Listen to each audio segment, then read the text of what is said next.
Hey, I just had a great talk with Jake McEntire talking about Run the Race. It was produced by the Tebow brothers, Tim and Robbie Tebow. I think you're going to love this interview. We talk about the film, we talk about his acting career, we talk about a really funny story that happened on set, so you want to check out this. And on with this, folks, is the co-writer and producer of Run the Race, Jake McEntire. Jake, so much for being with us. We appreciate it so much. How are you doing, my friend? I'm doing wonderful, brother. Thank you for having me. Oh, it's a great film. We loved it. I really, really enjoyed it on so many different levels. And it's great to see it coming to home video, Blu-ray, DVD, digital, all that stuff, May 21st. A little bit earlier, if you're in, jump on that with Walmart, Movies Anywhere, and then, of course, in June, a wider release there. How do you approach packaging all that and kind of putting together special features and those kinds of things? Do you kind of plot that out ahead of time, or kind of does it just kind of like come together? Yeah, so it actually worked out really, really well. We shot a lot of B footage and a lot of behind-the-scenes interviews with a lot of our cast just because they love the movie so much. They just continued wanting to talk about their characters, and so we just continued to film. Behind-the-scenes guys did a great job. And then Walmart saw our movie and absolutely loved it. And they said, hey, we want to put the Blu-ray and the DVD in our stores, and we want it exclusive just for the first 30 days. And so on May 21st, we have our Blu-ray, our DVD coming to all the Walmart stores with all the behind-the-scenes in it, the making of the film, the heart of the film, interviews with Tim Tebow and all of our cast about why they wanted to do the film, and it just makes the movie a little bit more special. So in the film, obviously, it centers around the two boys, and folks, well, it does seem pretty realistic with the Tebow brothers kind of being producers on the film. As I understand it, all of it is a fictional story. Jake, speak a little bit to creating Zach in particular and this nucleus of the story, and then, of course, David, and how you were inspired and kind of how you piece that part of the story together. Yeah, so essentially when I first started writing the script in 2004, I wrote what I knew. I grew up, and I have 5 brothers here in Texas, and we've always encouraged one another, to go for your dreams. And I was like, would it be cool to have these 2 brothers in a small town and then try to go for their dreams, but then they're up against the world and everything's kind of crumbling down on them.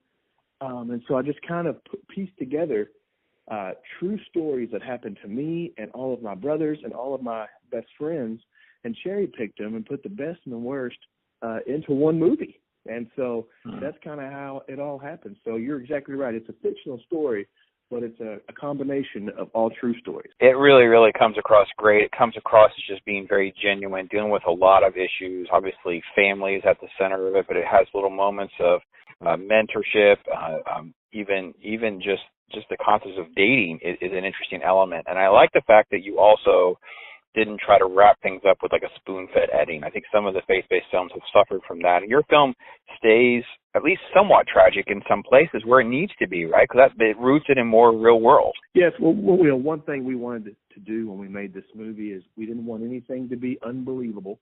We didn't want anything to be forced. We didn't want anything to be corny or cheesy.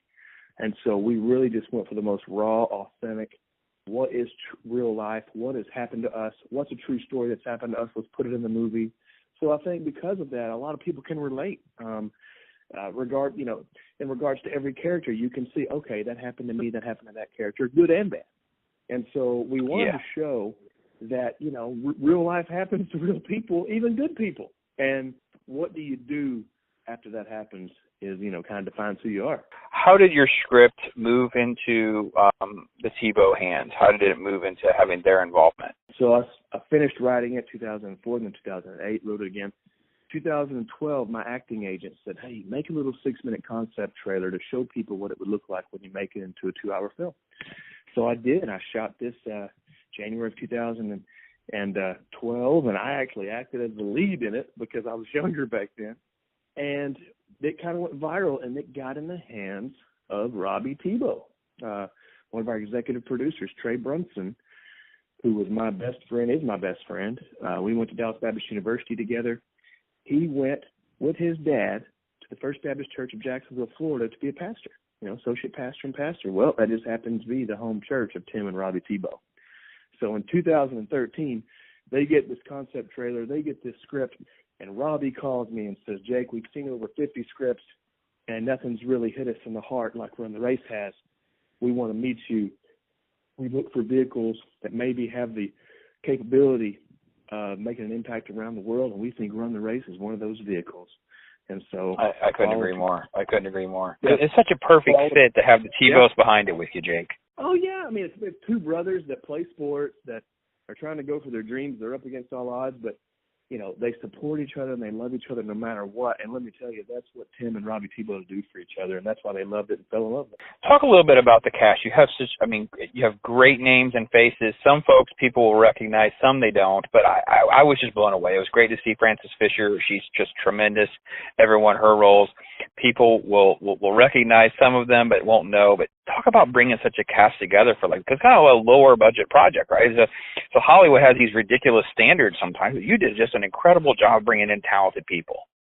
Well, you know, it grew over time. So I actually did a movie in 2012 called Red Wing with Frances Fisher. She played my mom. I was actually, Luke Perry and I were brothers, and Frances was our mom. And when we weren't shooting, I was talking to her about Run the Race. and she kind of likes the heart of this movie, and she kind of liked this character that I was coming up with for her. She said, Jake, if you ever get funded, I'll show up for you. And literally 4 years later, I give her a call and say, Frances, we got funded. And she says, Jake, well, okay, when do you want me to show up to Alabama? And it was just a sweet God story, you know, there. And so it happened again. You know, in 2016, Mykelti Williamson, who's, you know, Bubba and Forrest Gump, you know, very great actor for many years. He said he just did Fences with Denzel Washington, and so he was a little tired. He's like, I just want to take a little break. The agent said, you need to read this script, Mykelti, and he did. And he just said, I felt God telling me I need to play this role. And he called us and said, I'm in. And so it was just really cool. And Mario Van Peebles the same way. He's never played a pastor. He always wanted to. And he really enjoyed just kind of getting in this role of mentorship for these boys. And so, you know, it really was kind of a godsend how we have the cast we have with our limited budget. You got to work with Will Wallace on Red Wing, and I want to transition into that for a second here. Red Wing is another great film from, I think you said 2012. I think I have that right, too. And you also did some acting work on Legend. And I wanted you to chance to talk about that as you kind of sought out more of a career as acting first. Is that kind of where you're headed now, or you just kind of enjoy juggling all the different projects? You know, acting's obviously the most fun. I get to play a supporting role and Run the Race. I'm kind of a good old boy that stays in the town that's still partying with high school kids. And so that was a lot of fun. Acting is honestly my passion and the most fun. But storytelling overall is the goal. And so if I get to be a producer or a writer, I'm in. You know, I enjoy working with Will Wallace. You know, getting to be there with Frances and Luke Perry was amazing. Bill Paxton was even in that movie as well. And then, you know, I've done close to 100 commercials here in Dallas. You know, that's kind of what I do for my milk money. And I just, I love acting. And, you know, I actually wrote this role for me to play in it, you know, and it took me 14 years to get it off the ground. So I kind of outgrew the role. But, you know, I'm just kind of staying open-handed and looking for the next story and writing, and would love to get back out there and act some more. Folks, Run the Race arrives on May 21st in Walmart exclusively, so Blu-ray, DVD, and digital. You can get movies anywhere. It's be coached through that. Obviously, Universal's done such a great job of packaging all this together with great partners and that kind of thing. And, of course, then it opens wide on June 18th. So a month ahead of time, you can be plugged in. I know some of you have already seen this film with me. You know, we talked about how the great pros and some of the incredible moments in this film. I think you're just going to love it and share it with the whole family. So, Jake, as we close out, let's have a moment of fun here.